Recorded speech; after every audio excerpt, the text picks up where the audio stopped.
I wanted to start asking you just kind of like where did the idea for the movie come from? When you were working for Vanity Fair, you started it though a year before the end. I mean, what kind of movie did you set out to make?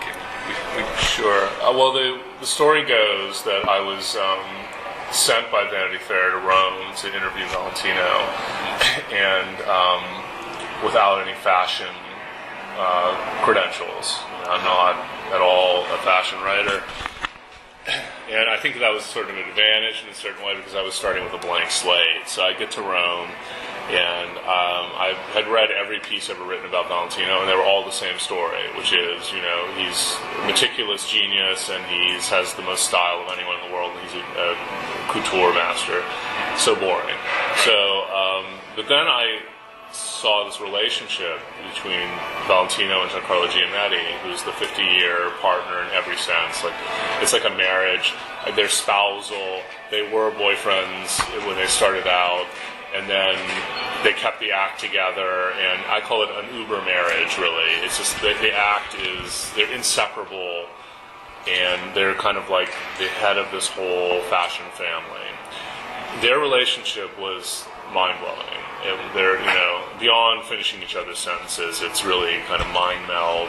One can't exist without the other. Valentino can't exist without Giancarlo, professionally or personally at this point. Mm-hmm. The interdependence is complete. So I wrote this huge feature on him, but it's the only time that anyone had really written about the two of them together. Yeah. And when the piece came out, they liked it, actually. It was sort of a coming out for them, really.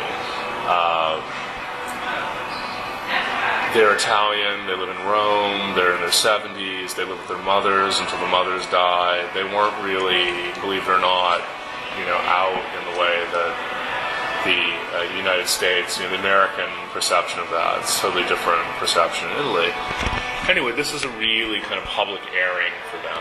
And Giancarlo said to me afterwards that the article kind of changed our lives, and that it put him, I think, in the story and acknowledged the relationship and the importance of that. So to fast forward, I asked them to do the movie quite soon after that, and what I was zeroing in on was the relationship, the friendship, the marriage, the love story, call it what you will.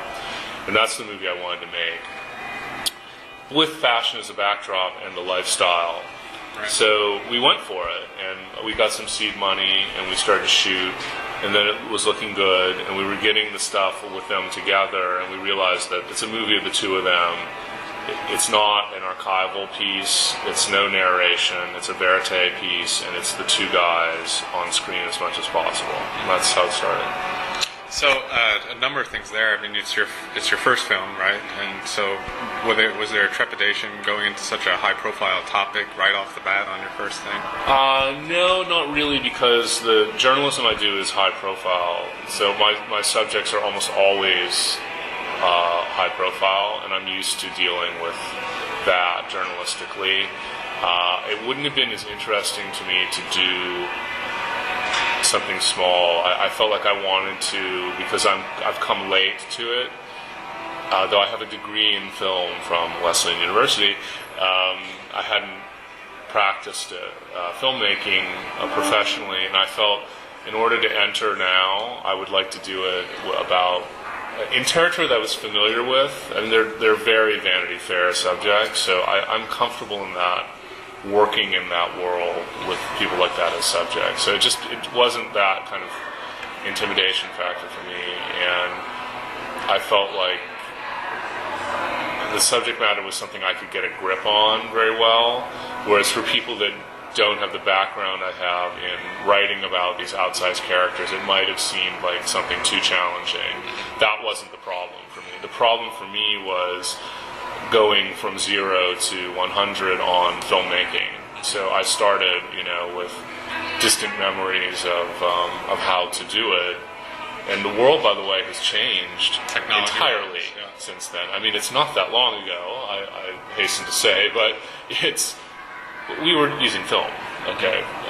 And I don't think they even use film anymore in most schools of film departments. So The article was an icebreaker in terms of gaining a certain amount of trust, but Valentino's still an icon. He still seems like he's a fairly reclusive figure. How was it getting as intimate as you did in the film, because you do get a lot of great moments between them. Yeah. He is reclusive. That's a good perception because most people think he's the most out there person in fashion, and the fact is that he has huge press, has had it for decades, but it's, I like to say, a mile wide and an inch deep. So they always go for the same story, and they don't give a lot. They just control it really tightly. So I had gotten more in print than anyone had ever gotten before. I mean, I got the story of their relationship, their sexuality. I mean, this is glaring thing that no one was tackling. And you would think that, a designer is gay, that's not breaking news, but the fact is that the partnership is so elemental to and essential to his success and his being that it was a really great untold story, I suppose. For the film, they already knew me and they trusted me to a great degree, certainly more than they trusted almost anyone else who was in the media. But that's not to say that I was in the tank with them. They were wary, especially when the cameras arrived. It's very different to have cameras than have a notebook and a tape recorder. Very. I mean, if you had a camera right now, it would be a totally different dynamic between us. So that changes a lot. We found initially that when they were very busy, we had our best shoots because they would forget the camera was there. That combined with the excitement of the idea of making the film, because there is a certain, even in an indie film, on an indie film set, there's a certain kind of excitement to having cameras and people around and the technical stuff. So all of that was working very well in our favor, and we got a lot of our great stuff really early, and then we began to have lots of controversies on the set. Valentino was losing his temper very frequently. I think they regretted the decision at certain times, just because we were getting underfoot. We were a thorn in their side. I had control over the film, and they didn't. So I think it got very tense. I think it gets tense on all these things, of course. This was no exception. But the problem is that tenseness for them means almost like nuclear retaliation. I mean, they're so high maintenance, such control freaks. They're used to being, getting their way by brute force. And so we became I especially, became very, buffeted by all these storms that were coming up, And Valentino is sort of like a weather system, someone said. He just is he's an organic phenomenon that just sweeps through, and you don't know what happens. So we were going through that all the time. We got a lot of it on film, and I put a lot of it in the movie. So I used those disadvantages, I think, to the best advantage I could. Meanwhile,